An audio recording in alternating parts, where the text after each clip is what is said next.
भक्तजनों, माताओं, बहनों, सादर जय श्री कृष्ण।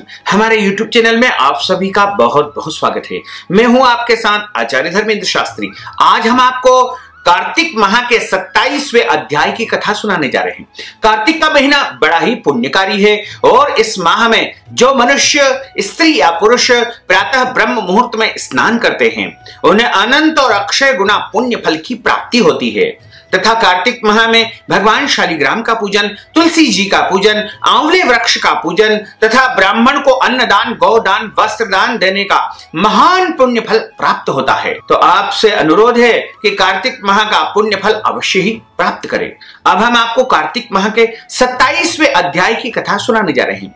बोलिए श्री वृंदावन बिहारी लाल की जय, गोपाल कृष्ण भगवान की जय। गुरुर् ब्रह्मा गुरुर्विष्णु गुरुर्देवो महेश्वरा, गुरु साक्षात् परब्रह्म तस्मै श्री गुरुवे नमः।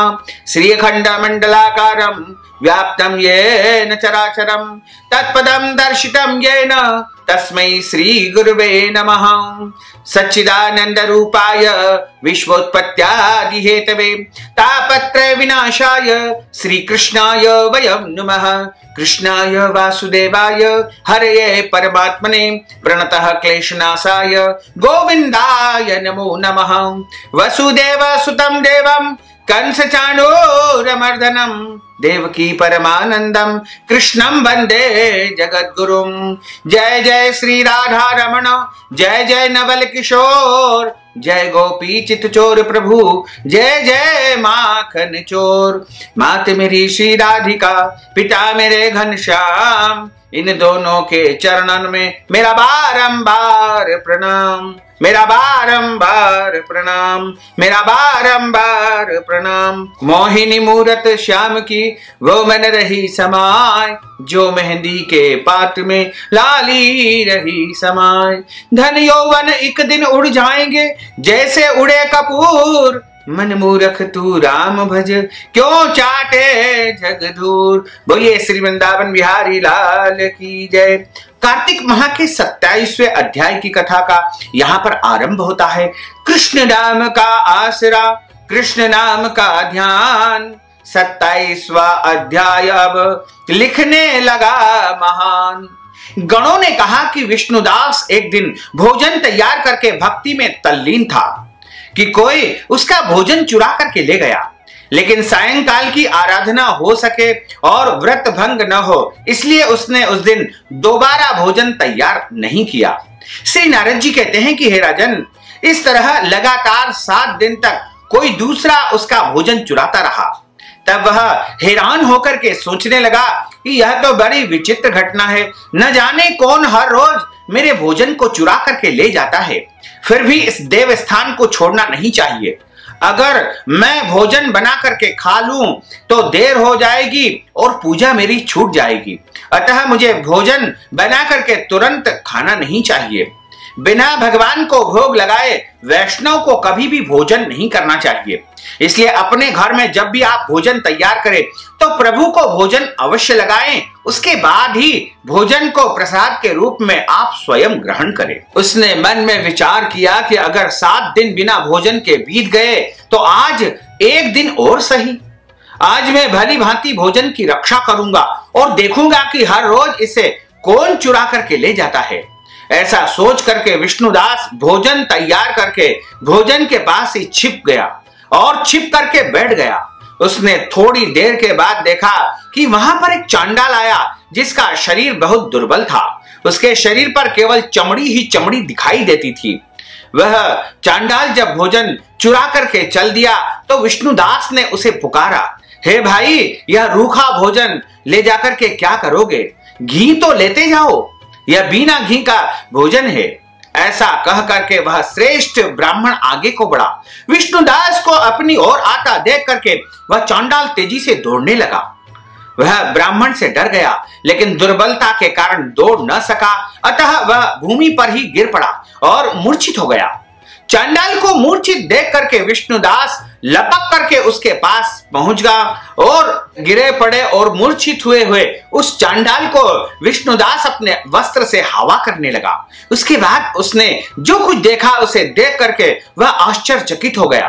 उसने देखा कि उसके सम्मुख शंख चक्र गदा पद्म पीतांबरधारी चतुर्भुजी रूप अलसी के फूल के समान कांति वाले वक्ष में कौस्तुभ माला में सुशोभित साक्षात भगवान विष्णु उसके सामने खड़े हुए हैं। भगवान का दर्शन करके सात्विक भाव से युक्त वह श्रेष्ठ ब्राह्मण उनकी स्तुति तथा प्रणाम कुछ न कर सका।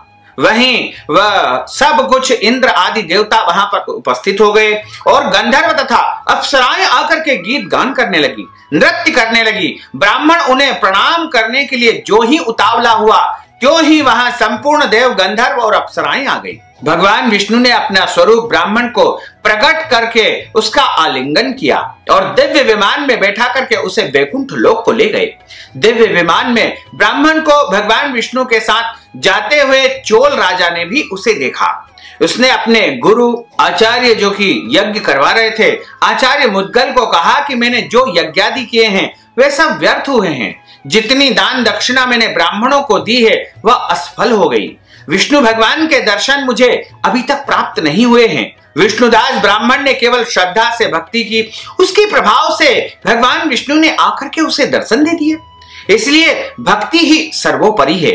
मुझे भगवान के दर्शन के लिए राजकाज त्याग करके भक्ति करना चाहिए। राजा के कोई पुत्र न होने के कारण उसने अपने भांजे को राजगद्दी का अधिकारी बना दिया और स्वयं विष्णु भगवान की भक्ति में तल्लीन हो गया।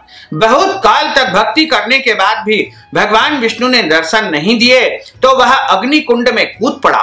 अग्नि में प्रकट होकर के भगवान विष्णु ने राजा को गोदी में उठा लिया और कहा कि मैंने तेरे त्याग और भक्ति से जो है बहुत प्रसन्न हूं।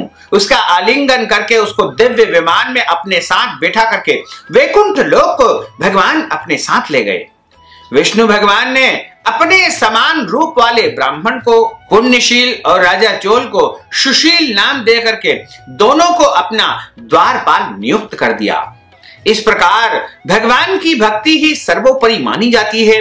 भगवान तो केवल भाव के भूखे हैं। जो भाव से भगवान का स्मरण करता है, प्रभु का भजन करता है, प्रभु का कीर्तन करता है, उसके लिए जो है भगवान हमेशा तत्पर रहते हैं। इसलिए भगवान को न तो रुपया चाहिए, न पैसा चाहिए, न दौलत चाहिए। भगवान आपके भाव के भूखे हैं। आप जिस प्रकार उनसे भाव से उनकी आराधना करोगे, उनको पुकारोगे, तो निश्चय ही आपकी पुकार को प्रभु स्वीकार कर लेंगे और आपको जीवन में सब कुछ वो प्रदान कर देंगे। इस प्रकार कार्तिक माह के 27वें अध्याय की कथा का यहाँ पर समापन होता है। बोलिए श्री वृंदावन बिहारी लाल की जय, गोपाल कृष्ण भगवान की जय।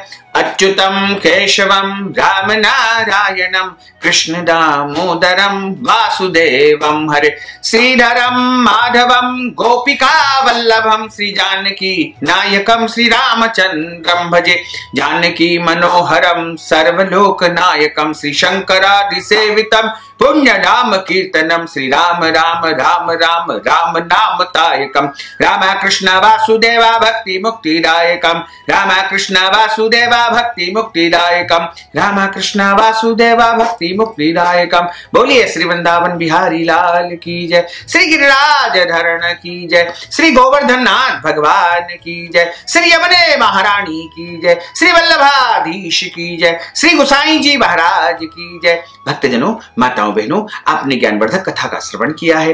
कथा सुनने के बाद यदि आप अपनी श्रद्धा के अनुसार दान दक्षिणा प्रदान करना चाहते हैं या कार्तिक माह के निमित्त वस्त्र दान, गोदान या कोई भी दान देना चाहते हैं तो आप हमारे पेटीएम के माध्यम से, गूगल पे के माध्यम से या फोन पे के माध्यम से या अकाउंट नंबर के माध्यम से नगद राशि पहुंचा करके कार्तिक माह का संपूर्ण पुण्यफल आप प्राप्त कर सकते हैं। साथ ही आपसे अनुरोध है कि इस ज्ञानवर्धक वीडियो को अधिक से अधिक लोगों को शेयर करिएगा, लाइक करिएगा, कमेंट करिएगा और यदि अभी तक आपने सब्सक्राइब नहीं किया तो अभी और इसी समय सब्सक्राइब अवश्य कर लीजिए। आपको और आपके पूरे परिवार को सादर जय श्री कृष्ण, सादर धन्यवाद।